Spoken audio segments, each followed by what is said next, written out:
Halo, kembali lagi di channel YouTube Andre Farjamanau dan pada video kali ini kita bersama Bung Bima kembali. Halo Bung Bima, apa kabar Bung Bima?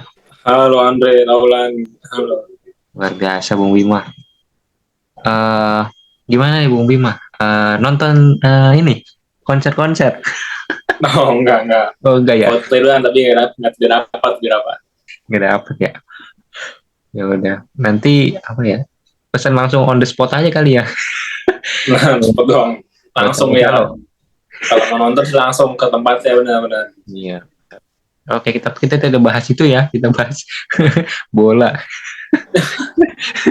Oke, gimana nih Bung Bima terkait dengan timnas Indonesia di SEA Games 2023 nih, yang baru Hmm. saja meraih medali emas. Menurut Bung Bima, apakah layak timnas Indonesia meraih medali emas?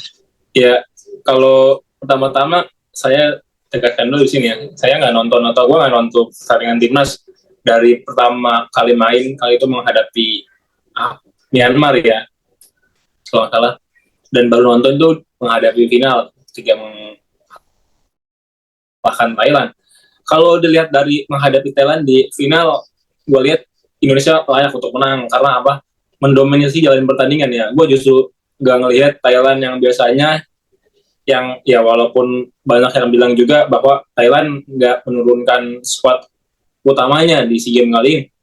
Tapi kalau dibilang layak atau tidak layak, sangat layak karena kita mendominasi jalan pertandingan dalam 10 menit ya. Karena waktu dalam 15 kali 2 itu sudah lain cerita karena kan kita sudah unggul pemain ya, apalagi juga kondisi fisik juga udah lelah. Oke, berarti sangat layak ya medali emas.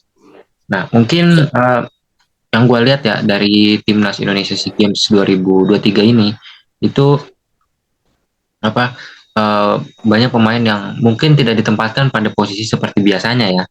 Ya, Hmm. nah yang kayak eh, apa ya istilahnya kalau pemainnya udah cedera gitu, udah nggak ada backupan dan harus nyari alternatif baru gitu ya, kayak Dewangga nggak ada, itu Komang masuk kayak gitu gitu kan.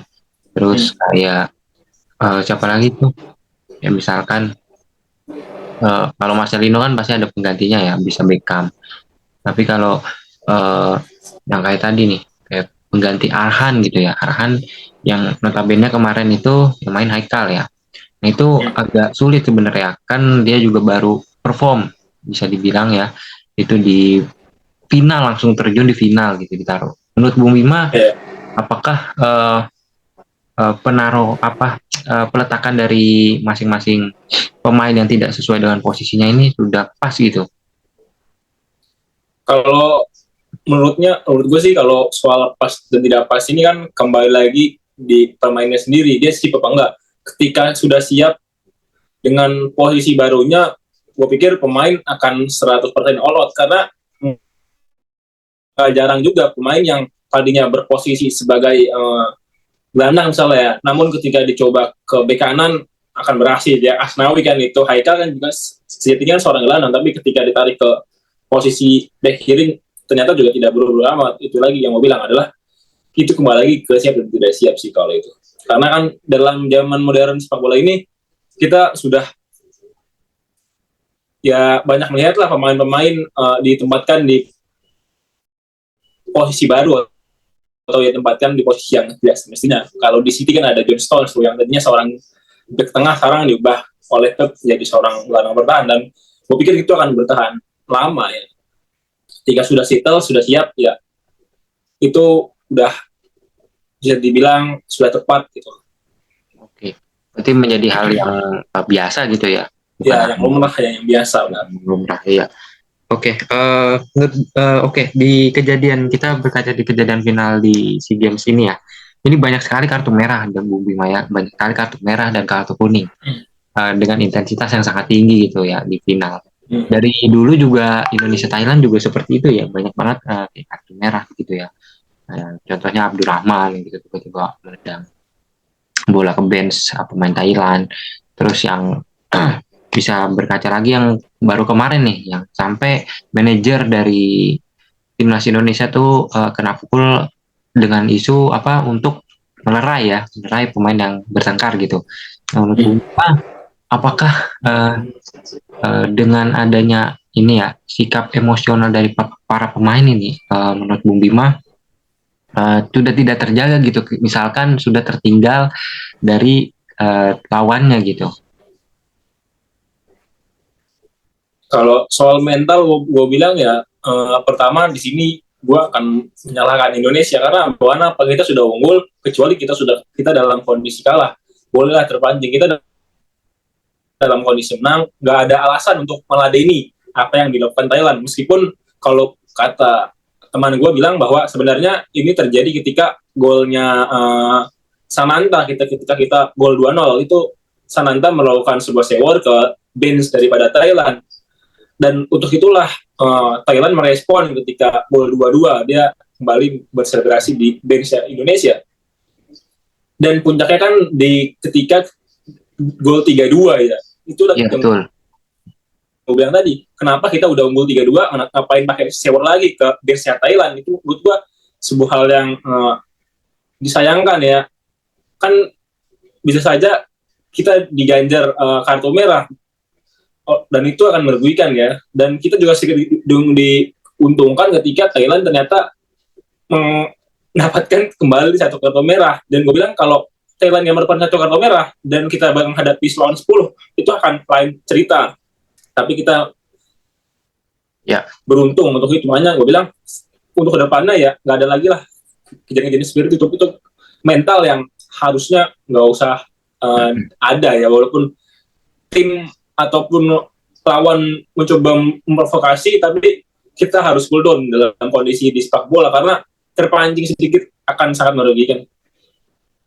Iya benar ya, terpancing sedikit emang sangat merugikan bagi tim sendiri ya, tim misalnya. Nah, dan ofisial juga gue bilang ya nggak usah ikut-ikutan ketika terpancing karena justru yang dilakukan ofisial itu sebenarnya adalah mencoba untuk menenangkan pemain kan, karena kan yang panas itu kan justru yang ada di lapangan kan, dia yang berhadapan langsung, bertabrakan langsung dengan panasnya pertandingan. Harusnya ofisial bisa tahu hal itu bahwa tidak usah terpancing gitu. Iya benar, tidak usah terpancing dengan adanya ini ya, emosional ya. Iya. Terus kejadian Bung Bima nih, apakah sebenarnya timnas Indonesia tuh seharusnya sudah bisa menang di full time gitu tanpa harus perpanjangan waktu gitu? Untuk Bung Bima apa ya? Kalau apa? Ya menurut lo itu kira-kira apakah nggak usah sampai perpanjangan waktu apa perlu gitu? Kayaknya apa ya? Menurut gua lebih membuang-buang waktu gitu. Ya terlalu lama gitu yang harusnya sudah bisa. Kalau dalam 90 menit sebenarnya gue jujur gue agak menyayangkan ya karena harus dilakukan perpanjangan, karena yang gue bilang tadi di awal, Thailand di SEA Games kali ini gue nggak melihat Thailand yang sejatinya dia miliki itu. Gue justru kaget ketika kemarin kok kita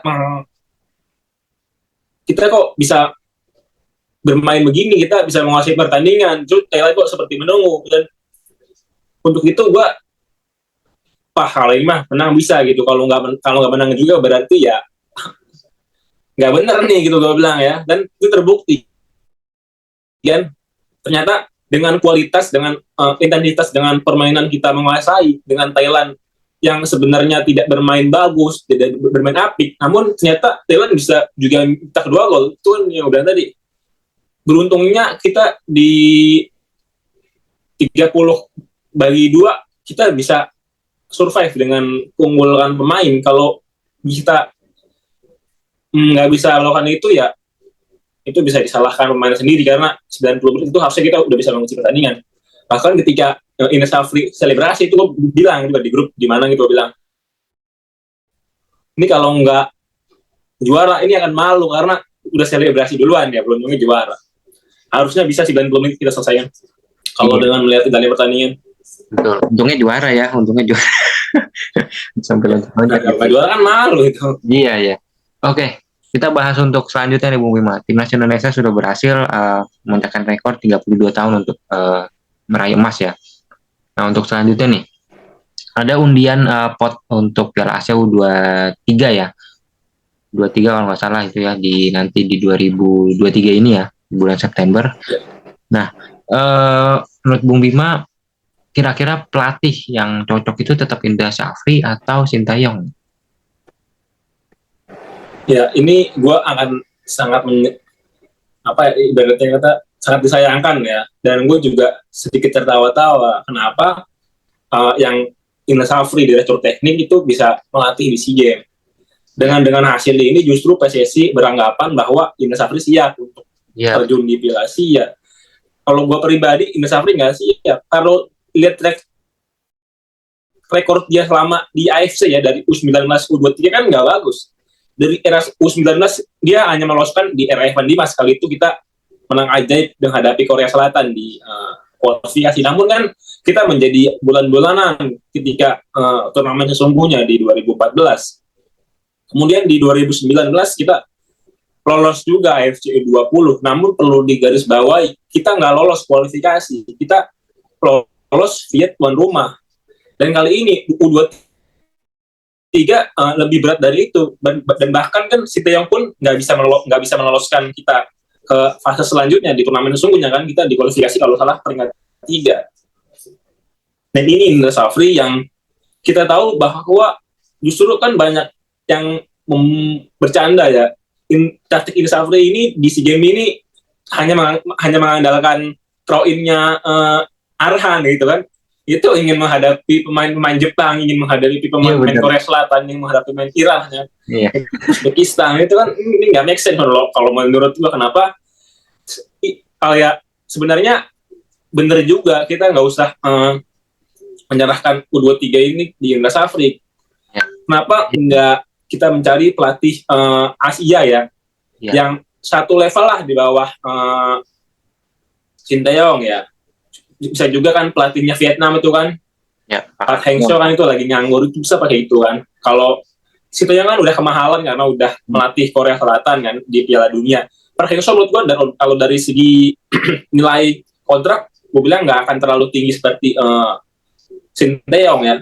Kenapa nggak pakai itu? Ataupun siapalah pelatih timnas Thailand atau siapa gitu yang untuk melatih timnas U23 yang nggak usah yang terlalu top lah menurut gue. Dan kalau untuk U20 dan U16 nggak apa-apa lah untuk pemain pelatih lokal. Ini menurut gue agak blunder sih, meskipun PSSI udah menunjuk detek baru ya, entah itu dari Jepang atau Jerman. Sangat disayangkan sih Indra Syafri melatih U23, dan ini lagi-lagi kebobrokan federasi ini di sini gitu. Dirtek bisa ngelatih, dan lu dengan bisa juara di SEA Games langsung diberikan kontrak jebret ke untuk Piala Asia dan Asian Games ya. Nggak hanya Piala Asia, Asian Games beda ya, beda ya. Indra Syafri. Iya. Menurut gua agak sayangan sih. Iya, SEA Games kan beda kelas ya. Betul sekali sih. Ya, bahkan kan sebenarnya kan core-nya kan di sini gitu. Core-nya tuh sebenarnya di U23, di U21 gitu. Iya. Untuk ke senior gitu kan. U16 ini kan pembinaan, U18 juga menuju transisi ke senior gitu kan. Apakah bisa dia masuk senior? Ketika sudah masuk senior, apakah dia bisa survive ya? Survive ini kan nih di U23. Ketika dia di U23 dia udah survive, masuk ke senior ya udah akan tinggal jalan aja. Iya benar banget ya. Ya harusnya tetap ya ada pelatih lain gitu ya, jangan Sintayong semua ya. Iya, pelatih asing, menurut gue pelatih asing ya, betul. Oke. Thank you Bung Bima ya untuk pada video kali ini. Kita sampai jumpa di video berikutnya. Terima kasih. Sampai jumpa.